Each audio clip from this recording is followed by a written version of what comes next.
Sir, international left media biased है।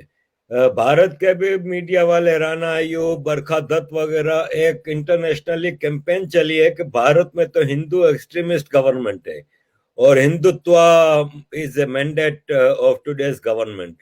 तो फिर आप इस हिंदू एक्सट्रीमिस्ट गवर्नमेंट से ये एक्सपेक्ट नहीं करेंगे कि वो भारत को या तो हिंदू राष्ट्र बना दे या फिर ये माइनॉरिटी मेजोरिटी का ड्रामा खत्म करके प्योर सेक्युलरिज्म जो होना चाहिए वो ला दे। तो इस सरकार से मतलब क्या तवक्को ये नहीं होनी चाहिए? देखिए, अरे भाई, भारत को बर्बाद करने के लिए बहुत बड़ी मात्रा में हवाला के जरिए, एफसीआरए के जरिए और अलग अलग सोर्सेस से बहुत बड़ी फंडिंग हो रही। और एक नया फंडिंग का मॉडल है। एफसीआरए के बारे में सब जान गए हैं, हवाला के बारे में सब जान गए हैं, काले धन से कैसे फंडिंग होती सब जान गए। एक मैं आपको आज नया आपको मॉडल बताता हूं किस तरीके से फंडिंग हो रही है।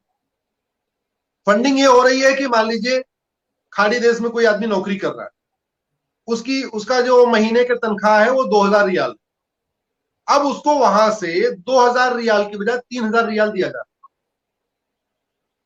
चूंकि उसकी इनकम जो है वो टैक्स फ्री है, उसको यहाँ आईटीआर फाइल नहीं करना, कहीं लिख के नहीं देना कि उसको कितना वेतन मिल रहा है। तो 2000 वो अपने बैंक में भेजे या 3000 बैंक में भेजे, कोई फर्क नहीं पड़ता। और हो क्या रहा है कि जो उसको 1000 रियाल एक्स्ट्रा दिया जा रहा है, उसको ये कहा जा रहा है कि भाई बैंक से निकालना और फला वाली मस्जिद में इसको ये मतलब पहुंचा दे। तो अगर साल भर में उसको 10,000 रियाल एक्स्ट्रा दिया गया और ये कहा गया कि इस 10,000 रियाल को रुपए में कन्वर्ट करा के तुम फला वाले मदरसे में पहुंचा दे, तुम फला वाली मस्जिद में पहुंचा दे। मुझे लगता है शायद इस मॉडल की तरफ आपका आपका आपका भी ध्यान नहीं गया होगा, लेकिन ये भारत में बड़े पैमाने पे मॉडल चल और बड़ा सेफ मॉडल है, एकदम सक्सेसफुल मॉडल है। उसको भी कोई दिक्कत नहीं। जो वहां नौकरी कर रहा है भाई, उसकी नौकरी चल रही है, नौकरी चलने के लिए आदमी कंप्रोमाइज कर ही लेगा कि भाई ठीक है, हमें 2000 या 3000 मिल रहा है, हमारा घर हमको घर से देने के लिए तो कह नहीं रहे, हमको एक्स्ट्रा दे रहे हैं और निकाल के हमें कहीं पहुंचाना है। ये एक बड़ा मॉडल चल रहा है, इस पे मुझे लगता है चर्चा करने की जरूरत है। मैंने 2-4 जगह इसकी बात किया, लेकिन ये इतना सेफ मॉडल है कि ये हमारे एजेंसियों के पकड़ में नहीं आ रहा है। क्योंकि जब गल्फ में जा रहे हैं कोई लेटर हेड कोई नहीं, भाई नाई की नौकरी करने जा रहे हैं, मिस्त्री की नौकरी करने जा रहे हैं, प्लम्बर की नौकरी करने जा रहे हैं, तो कोई लेटर हेड पे बाकायदा अपॉइंटमेंट लेटर तो इशू नहीं हो रहा कि 2000 रियाल मिलेगा, 3000 रियाल मिलेगा। सारा कॉन्टेक्ट पे काम होता है और वहां जाके वो पैसा भेज रहे हैं और वो पैसा निकल के चला जा रहा है। और इसका नतीजा क्या हो रहा है? नतीजा ये हो रहा है, मैंने भी कुरान पढ़ी है, मैंने भी हदीस पढ़ी है। अब्दुल्ला यूसुफ अली की बहुत अच्छी कमेंट्री है कुरान पे, मैंने पूरी कुरान पढ़ी हुई है। आपको गल्फ कंट्रीज में आपको एक भी पक्का कब्रिस्तान नहीं मिलेगा, क्योंकि पक्का कब्रिस्तान इस्लाम में हराम माना गया। भारत बिल्कुल। में बाकायदा हर जिस गांव में 2 परिवार भी रहते हैं मुस्लिम्स के, वहां भी एक पक्का कब्रिस्तान वो ले रहे हैं, बाकायदा बाउंड्री बनवा रहे हैं, जबकि हराम है। गल्फ कंट्रीज में आपको एक भी मजार नहीं मिलेगा। नहीं है। भारत में आपको किसी भी सड़क से चलिए, आपको हर 1 किलोमीटर के बाद एक हरी चादर आपको दिखाई पड़ जाएगी। और देखते देखते वहां अच्छा खासा एक स्ट्रक्चर खड़ा हो जाता है। तो जहां से इस्लाम शुरू हुआ वहां मजार हराम है, नापाक है। भारत में वो पाक है। जहां से इस्लाम शुरू हुआ वहां पक्का कब्रिस्तान नहीं है, भारत में है। वहां तो जरूरत पड़ने पे कब्रिस्तान पे कहीं मान लीजिए कब्रिस्तान यूज भी कर रहे हैं और वहां सड़क निकालना है तो ठीक है, उसकी खुदाई कर देते, वहां सड़क निकाल देते, कब्रिस्तान बगल में शिफ्ट हो जाता है। यहाँ तो कब्रिस्तान की वो स्थिति हो गई जैसे एक मस्जिद की हो गई है। जिस तरीके से मस्जिद के लिए झगड़ा चल रहा है, वैसे कब्रिस्तानों के लिए झगड़ा चल रहा है। तो बड़ी मात्रा में फंडिंग हो रही है। दूसरी तरफ क्रिश्चियन का वही हाल है। एफसीआरए के जरिए यहाँ पे इतने एनजीओ बने हुए हैं, इतने फंडिंग हो रही, इतनी फंडिंग हो रही है कि आप ये देखिए कि पूरा पूर्वोत्तर हाथ से निकल चुका है। आपके नॉर्थ ईस्ट में हिंदू कहीं 8% बचे हैं, कहीं 3% बचे हैं, कहीं 5% बचे हैं। अब मिशनरियों ने सेवा के नाम पे कदम आगे बढ़ा दिया है। यूपी में उनका खेल शुरू हुआ, बिहार में उनका खेल चल रहा है, छत्तीसगढ़ में भी खेल चल रहा है। तो पहले उन्होंने आदिवासी जहां पे बहुल एरिया था, पिछड़ा एरिया था, SC ST ज्यादा थे, ट्राइब्स ज्यादा थे, वहां पे काम शुरू।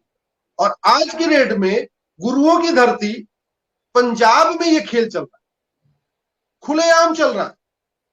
और दुनिया का चौथा सबसे बड़ा चर्च जालंधर में बन रहा है, सिखों की धरती पे, गुरुओं की धरती पे। ये सिचुएशन हो गई। तो भारत को बर्बाद करने के लिए एक तरह पश्चिम देशों से पैसा आ रहा है, दूसरी तरफ खाड़ी देशों से पैसा आ रहा है। एक समुदाय को, एक मजहब को खाड़ी देशों से मिल रहा है, दूसरे मजहब को पश्चिम देशों से मिल रहा है।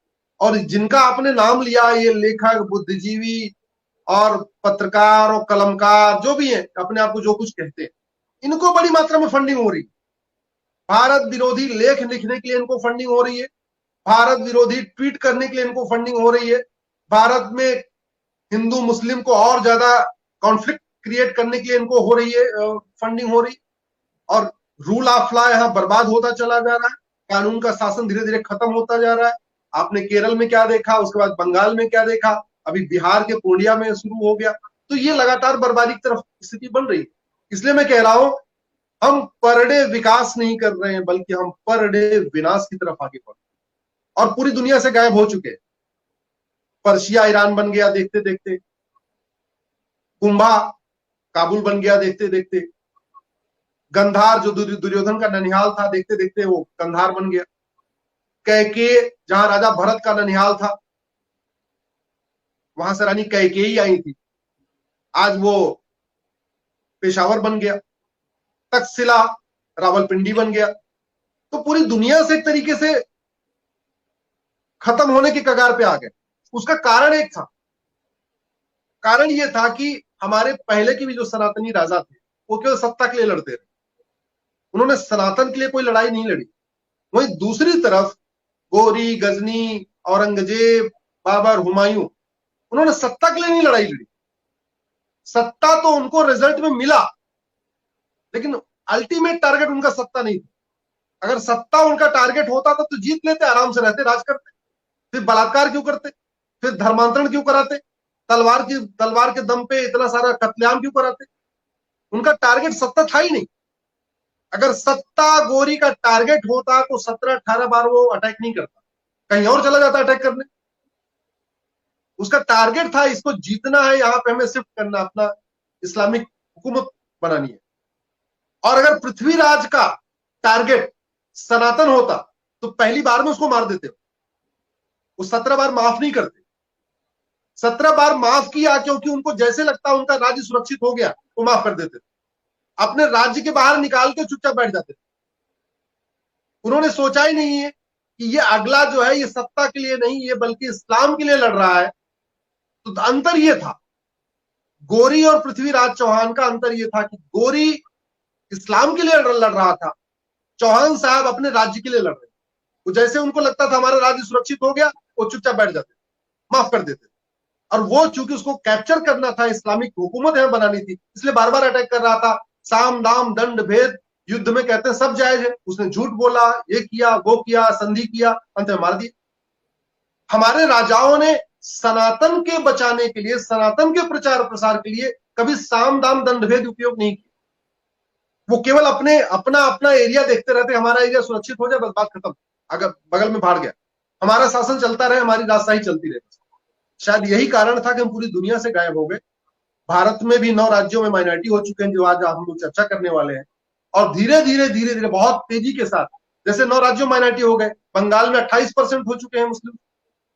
तो 28% से 40% होने में ज्यादा टाइम नहीं लगता भाई। भारत में 1950 में 8% मुस्लिम, आज 18% हो गए। अब 18% से 36% होने में ज्यादा टाइम नहीं लगे। और मैं ये बात इसलिए कह रहा हूं कि ऐसा नहीं कि मुझे इस्लाम से कोई नफरत है, बात केवल इतनी है कि कौन सा मजहब, कौन सी विचारधारा इक्वलिटी की बात करती है, कौन सी विचारधारा इक्वलिटी, जस्टिस, लिबर्टी की बात करती है, कौन सी बात, हाँ, फ्रेटर्निटी की बात करती है। कौन सा ऐसा मजहब है, कौन सी ऐसी विचारधारा है जो वसुधैव कुटुंबकम की बात करती है, नारी तू नारायणी की बात करती है, महिला पुरुष सब बराबर है उसकी बात करती है, वसुधैव कुटुंबकम की बात होती है, सर्वधर्म समभाव की बात करती है। कोई और इस्लाम तो नहीं कर रहा है। अगर इस्लाम ये करने लग जाए तो कोई दिक्कत ही नहीं। इसलिए मैं कह रहा हूं इस्लाम एक रिलीजन है और हिंदुज्म एक धर्म है। सनातन धर्म है, इस्लाम रिलीजन है। हम लोगों ने मिक्स कर दिया है कि बेसिकली क्या हुआ कि धर्म के लिए कोई अंग्रेजी में कोई वर्ड ही नहीं एक्चुअली। जो धर्म है उसके लिए इंग्लिश में कोई वर्ड है ही नहीं। रिलीजन तो एक पंथ की बात करता है। रिलीजन एक पर्टिकुलर तरीके से जीवन जीना, वो है रिलीजन। एक सेक्ट है, वो पंथ है, एक समुदाय है, वो सनातन नहीं है। धर्म तो केवल सनातन धर्म। और ये सनातन धर्म अगर दुनिया से जहां जहां घटेगा, जहां जहां कम होगा, वहां वहां अशांति बढ़ेगी, वहां बहन बेटियों के साथ अत्याचार होगा, वहां बहन बेटियां आराम से अच्छी जिंदगी नहीं जी पाएंगी, वहां बहन बेटियां गुलाम होंगी। और उसका मैं 2 एग्जांपल आपको देता हूं। सनातन धर्म एक सिस्टम था कि जो छोटा राज्य हो या छोटा कस्बा हो, वहां का जो राजा होता था उसकी लड़की के नाम उस पे पड़ता था। यानी जैसे कौशल राज्य था, उनकी राजकुमारी का नाम कौशल्या। कैकेय राज था जो अब पेशावर बन गया, उनकी राजकुमारी का नाम कैकेयी। सौमित्र राज्य था, राजकुमारी का नाम सुमित्रा। गंधार था जो अब कंधार बन गया, राजकुमारी का नाम गंधारी। ये एक सिस्टम था। मतलब सोचिए जरा कि बेटियों को कितना बड़ा एक दर्जा दिया जाता था। स्वयंवर प्रथा थी, बेटियां अपने आप अपना पति चुन सकती थी। लेकिन ये व्यवस्था गंधार में तब तक थी जब वहां सनातन था। जब वो कंधार बन गया और अब अफगानिस्तान बन गया है, वहां क्या सिचुएशन है? अभी कुछ दिन पहले लड़कियों के स्कूल में बम ब्लास्ट किया गया और ये कह दिया गया लड़कियां निकलेंगी उनका सर ढका रहेगा, लड़कियां स्कूल नहीं जा सकती। ईरान इराक में लड़कियों क्या पोजीशन है, सीरिया में लड़कियों की क्या पोजीशन है। तो इसमें बात ये नहीं हिंदू और इस्लाम की बात नहीं, बात यह है कि अगर ये सनातन पद्धति, सनातन धर्म, सनातन रीति रिवाज जिंदा रहेगा, सबको बराबर अवसर मिलेगा, सबको समान अवसर मिलेगा, महिला पुरुष को समान अवसर मिलेगा, हिंदू मुस्लिम सबको समान अवसर मिलेगा। लेकिन सनातन अगर कमजोर पड़ा, इस्लाम हावी हुआ, तो वो सबको बराबर की नजर से नहीं देखते। देखते देखते पाकिस्तान में 23% माइनॉरिटी थे। जब भारत पाकिस्तान का विभाजन हुआ तो 23% माइनॉरिटी थी। आज की रेट में 2% बचे हुए, 21% गायब हो गए 70 साल में। दूसरी तरफ भारत जो 8% थे मुस्लिम, 18%, और पाकिस्तान जो 23% कम्युनिटी तो 2% हो गई। क्यों? क्या हिंदुओं के बच्चे नपुंसक होते हैं या हिंदुओं की लड़कियां बाज होती हैं, उनसे बच्चे नहीं पैदा होते?